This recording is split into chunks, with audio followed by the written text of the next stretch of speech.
Thank you for joining us for 9 News at noon. I'm Erica Lopez. We start with news out of Delaware, where a federal jury convicted Hunter Biden on 3 felony gun charges. This morning, the jury found him guilty of violating laws meant to prevent drug addicts from owning firearms. They deliberated for just under 3 hours. The first 2 counts were for lying about his drug use on a federal background check form. The third count was for possessing a gun while addicted to or using illegal drugs. The charges stem from Hunter's purchase of a gun in 2018.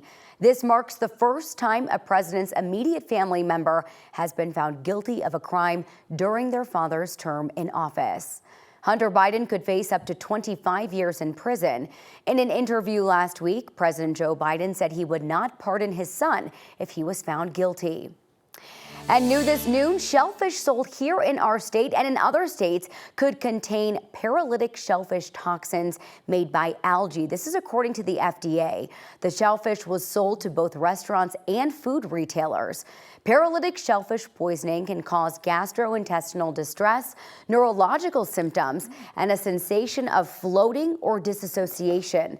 Shellfish containing paralytic shellfish toxins can look, smell, and taste normal. The toxins cannot be removed by cooking or freezing. The FDA says most people with this type of poisoning can develop symptoms within a half hour of eating it. Oregon health officials say at least 31 people are sick right now. You can visit the FDA's website for more information.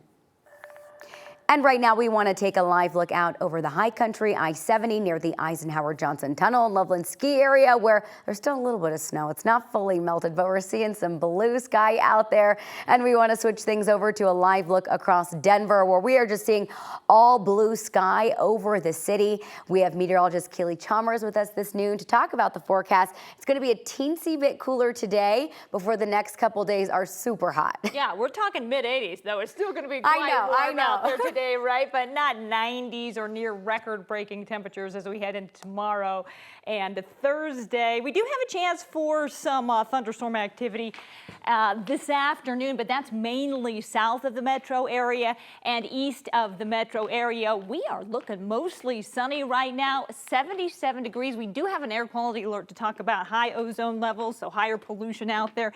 This goes until about 4 o'clock this afternoon for the Front Range corridor. So again, if you have one of those gas or diesel powered vehicles and you want to leave it in the garage, this is a good day to do it and maybe take the bike or just to head out on foot until 4 o'clock. Again, those pollution levels a little high out there across the Front Range corridor. Current temperatures were already in the 70s and 80s across the eastern plains. We're looking at 60s and 70s up there in the high country, 86 degrees right now in Grand Junction. Taking a look at our HD Doppler radar, and not too much happening in our area up there in the metro Denver area, but down across the New Mexico border, we are starting to see some of those thunderstorms rumble through. Again, the biggest threat for those storms today south of the Palmer Divide. For the metro area today, we're looking mostly sunny. Again, a chance for an isolated afternoon storm with temperatures climbing in the mid-80s.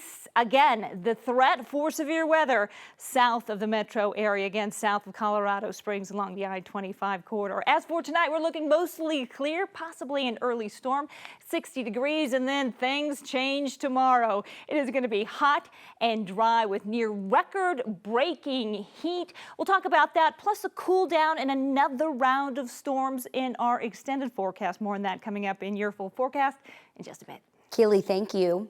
We've learned the name of the woman who died after a small plane crash and caught fire in Arvada last week. Police say Melissa Brinkman died on Saturday, just a day after the plane she and 3 others were in. It went down in the front yard of a home. The National Transportation Safety Board is still looking into what all happened with this. It will likely put out a preliminary report in the next 30 days. Police put out a statement on behalf of her family, saying she was a mother and a big sister. It reads in part, quote, Melissa was bold, brave, loving, and a fierce champion of those she loved, and she loved boundlessly. To know Melissa was to be inspired by her. She elevated others and made this world a better place. The 3 other people in the plane, including 2 children, were all taken to the hospital, some in critical condition, some in serious condition. Right now, the Pitkin County Sheriff's Office is asking for help finding a woman who was reported missing after leaving for a hike on Sunday. Jennifer Hearn was last seen on Upper River Road near the Triangle Peak Trail around 11 o'clock on Sunday morning. The 75-year-old is believed to be hiking with her dog, a brown Irish setter named Tawny. The Triangle Peak Trail is a steep one that sees limited foot traffic because of its difficult and rocky terrain. The trail is about 5 miles out and back with a number of intersecting trails near its highest point. Jennifer hiked it 3 to 4 times a week. Now crews, including a helicopter, are searching that area for her. We're getting a look at body cam video showing a Douglas County deputy saving a woman from an RV during an overnight fire. Come here, ma'am. I need you to come out right now. The big house is on fire. We got to get moving. Big house? Oh my God. Early Saturday morning, deputies responded to a reported explosion at a property on Platt Avenue in Sedalia. A house and RV were on fire. Deputies found a woman with limited mobility in an RV nearby and were able to carry her to safety. Firefighters were able to put that fire out and no one was hurt. Right now, they're still looking into how it started. Today marks 1 week since a business along South Broadway in Bayard caught fire. 9 News reporter Brianna Fernandez was first on scene when this all unfolded. So unfortunately, Reef Philanthropy is not coming back for business along South Broadway. They've had 2 fires in the last 6 months. The first one happened back in February and the latest one happened last week on Tuesday. The owner telling me that it was all caught on camera, a man setting the fire. Take a look at your screen. This is some surveillance video that the co-owner Vesper Hawley shared with us. Just after 2 in the morning, you can see a man in a black t-shirt lighting a match, bending down for a minute and then walking away.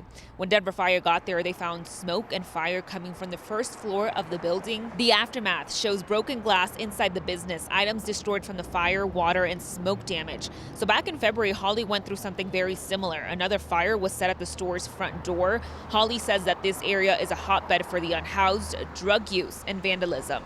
Yeah, it's been kind of a disaster. And so like watching that video footage, like part of me was like, okay, cool, we have an explanation. But another part of me is just like so devastated that we were just targeted, right? Like, why is this random act like affecting me as like a small business owner, someone who's taken out part of her retirement savings to start this business? Now, Hawley tells me that other businesses along South Broadway have also shared their same frustration. She actually tells me that the business right next to her is also shutting its doors. Now, this case is being investigated by Denver's arson unit. For now, I'm in Denver. Brianna Fernandez for 9 News.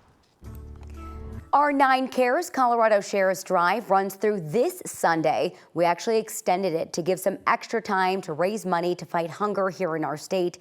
You can scan the QR code on your screen right now. That'll take you straight to our donation page. You can also donate when you're checking out at your local King Soopers. So far, your donations have raised more than $275,000 to help feed people in need. The donation page and all of this information is on our website, 9news.com/9cares.